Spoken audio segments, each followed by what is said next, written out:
बुखार हो जाए मैं दूर नहीं कर सकता, मुझे सर दर्द हो जाए मैं दूर नहीं कर सकता। मेरा रब फरमाता है ना, जिसे तुम पुकारते हो या अल्लाह के सिवा जो इन लोगों को तुम पुकारते हो, अगर इनसे ये कोई मक्खी एक जर्रा ले जाए ना रोटी का, ये वापस छीनने पे अख्तियार है नहीं रखता। तो अल्लाह का वास्ता देता हूँ, अपने अल्लाह से ताल्लुक बनाए, अल्लाह की कसम कहीं और जाने की जरूरत नहीं पड़ती।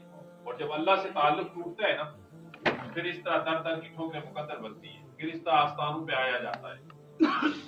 अल्लाह का वास्ता अपने अल्लाह से ताल्लुक बनाए। और ये आपको बात पीर नहीं बताएगा, उसकी दुकान बंद हो जाएगी। ये बातें अगर पीर करे तो दुकानें, ये कारोबार है, बिजनेस है, लेकिन मुझे इससे गर्ज नहीं, पैसे मुझे चुभते नहीं है। मेरे हाथों को आगे वो कांटे थोड़ी लगे हुए हैं कि मेरे हाथों के साथ पैसे आगे चुभ जाते हैं, ऐसा नहीं है। मुझे पैसे चुभते नहीं है, लेकिन अल्लाह की कसम कल कब्र में मुझसे पूछा जाएगा, मैं क्या जवाब दूंगा? मुझसे सवाल होगा कि अल्लाह की आयतों को थोड़ी कीमत में तूने क्यों बेचा, मैं क्या जवाब दूंगा? कोई जवाब होगा मेरे पास? नहीं। डायरेक्ट बात इसलिए करता हूं और सीधी करता हूं, मुझे किसी से गाल नहीं है, किसी से मतलब नहीं है। पैसे कमाना होते तो मैं 200 रुपया यहां लेना शुरू करूं ना, तो मैं लाख रुपया रोज का लेके उठूं। मुझे इससे मतलब, मैंने कब्र में जाना है, मुझसे सवाल होना है, मुझसे पूछा जाना है।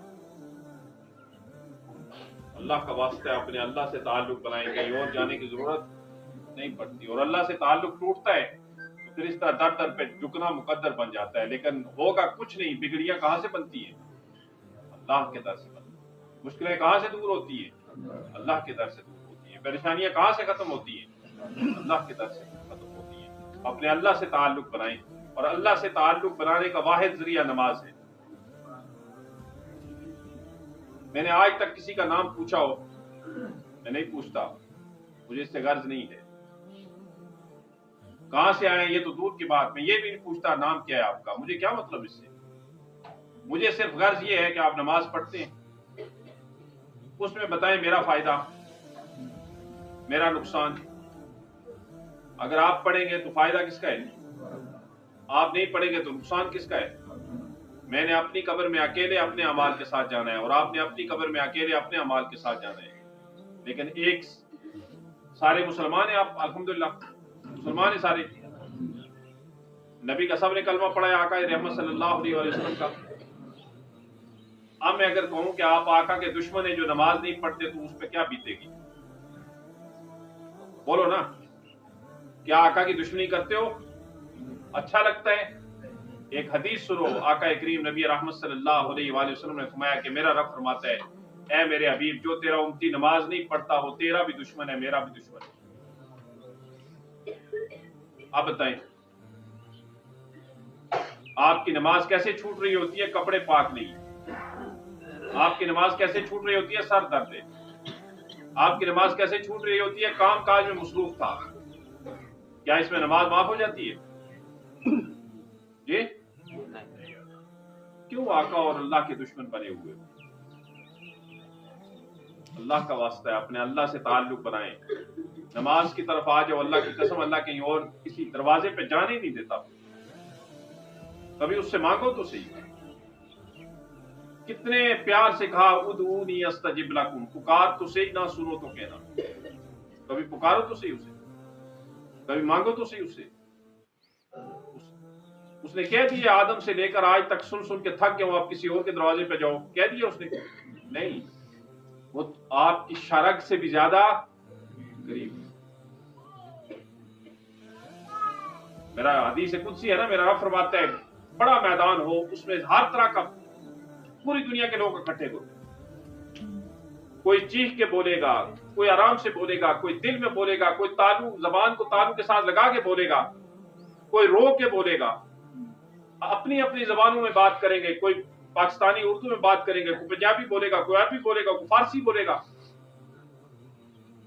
मैं सबकी सुनता हूं और सबको जवाब भी देता हूं। अल्लाह का वास्ता है, अपने अल्लाह से ताल्लुक बनाएं, फिर कहीं और जाने की जरूरत है। और अगर अल्लाह से ताल्लुक टूटा है तो फिर इस तरह ये कारोबार चमकेंगे। یہ آستانے سجیں گے، یہ کاروبار پھر بڑا عروج پہ جائے گا۔ اپنے اللہ سے تعلق بنا لو۔ یہ آپ کو باتیں کوئی پیر نہیں بتائے گا، ہر وہ اس لیے کہ اس کی دکان بند ہو جائے گی، اس کا کام ختم ہو جائے گا، لیکن میں نے اللہ کے ہاں جواب دہ ہونا ہے۔ مجھے اللہ کے ہاں قبر میں آپ لوگ وہاں ساتھ نہیں ہوں گے، کون ہوگا؟ میں اکیلا ہوں گا۔ اللہ کا واسطہ ہے، اپنے اللہ سے تعلق بنائیں۔ نماز پڑھیں گے انشاءاللہ 5 وقت، جو آج سے 5 وقت کی نماز پڑھیں گے وہ ہاتھ کھڑا کریں انشاءاللہ۔ جی پڑھ رہے ہو تو اچھی بات ہے، لیکن 5 وقت کی نماز اللہ کا واسطہ ہے۔ اللہ ہمیں 5 وقت کا نمازی بنائے۔ دعا کریں، اور دعا سے پہلے ربنا آتنا فی الدنیا حسنۃ وفی الآخرۃ حسنۃ وقنا عذاب النار، یہ ہر شخص 3 دفعہ پڑھے۔ ربنا آتنا فی الدنیا حسنۃ وفی الآخرۃ حسنۃ وقنا عذاب النار۔ اس کے بعد اپنے دل میں نیک حاجت رکھیں، آپ یہاں سے جائیں گے نہیں تو اللہ آپ کی نیک حاجت کو پورا کر دے گا انشاءاللہ۔